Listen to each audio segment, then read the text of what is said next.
Hello, I'm Tim Dallinger from Social Care Consultants. So today we're going to do some training on dementia. So, what do you think of my picture? Dementia. It looks like this person's brain is floating away. And that's the thing about dementia.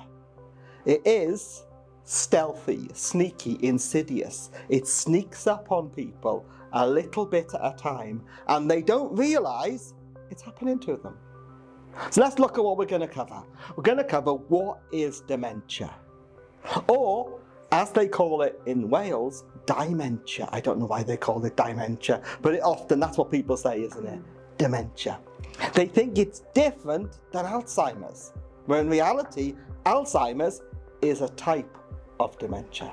We will look at the different types. We'll look at about 5 types, starting with Alzheimer's, the most common, and we'll look at how dementia will affect memory.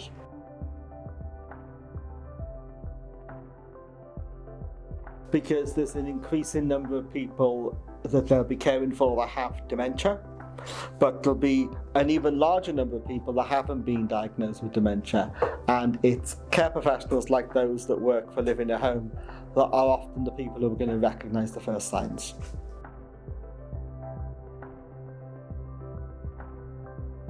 By understanding them and trying to put themselves in the position of the person with dementia, because living with dementia must be incredibly frustrating and upsetting, and people just need care, they just need love, they need tolerance, they need understanding, because ultimately they're people. They're not giving us a hard time, they're having a hard time, and we need to understand that and treat that with respect, and that's the job of care. How can we manage challenging behaviour that might arise with our clients? The important thing to remember is when people exhibit behaviour, they do it to communicate something, and they either want to communicate something they want or they don't want, right? Mm-hmm. So we've got to see all behaviour as a form of communication. So say, for example, if you were really hot, but you couldn't find the word for hot, what'd you do? You'd take your clothes off, wouldn't you? Mm-hmm. That's perfectly logical. But what would you do if people put your clothes back on you and made you hotter still? You'd try and take them off again, wouldn't you? And if they kept putting your clothes on you, what would you do every time they come to put your clothes on? Push them away. And if they still wouldn't get the message, what would you do? Chocolate. Plonk them on. Here you go. Isn't that logical? So we've got to understand what they're trying to communicate. We need to deal with the emotion. One thing that's definitely for certain, we shouldn't be using medication to control their behaviour, because that's what used to happen, and all that does is makes their dementia much worse.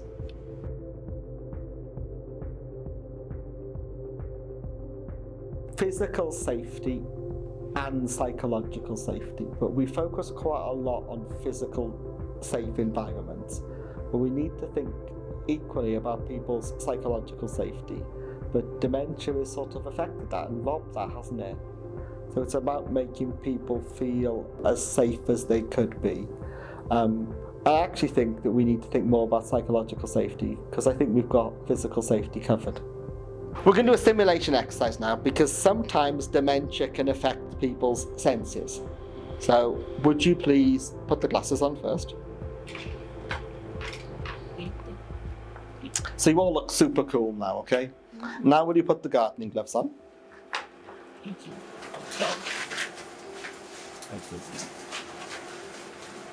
And now will you take a pen and will you put it in the wrong hand? Okay, so with the wrong hand, will you write your name?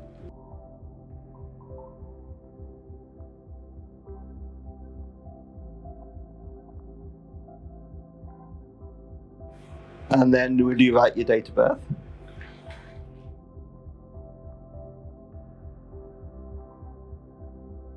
Would you now draw an elephant? Oh gosh, oh that's not fair. No. What's not fair?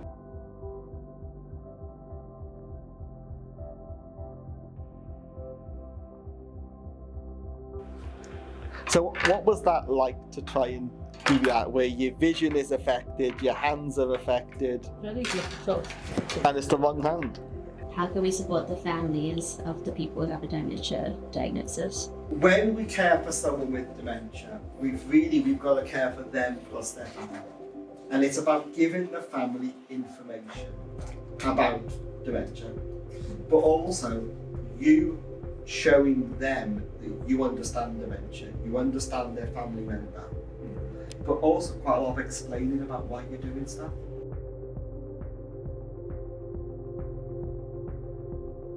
By following the person's care plan and risk assessment and remembering their job is to provide support, care, and not just to do it for people.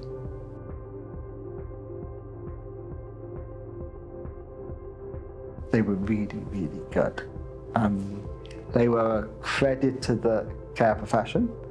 They were engaged, they participated, and their level of existing knowledge was actually really good. And they said afterwards that they really benefited from the training, and we also talked to them as well about how they're going to put that into practice, which is fantastic.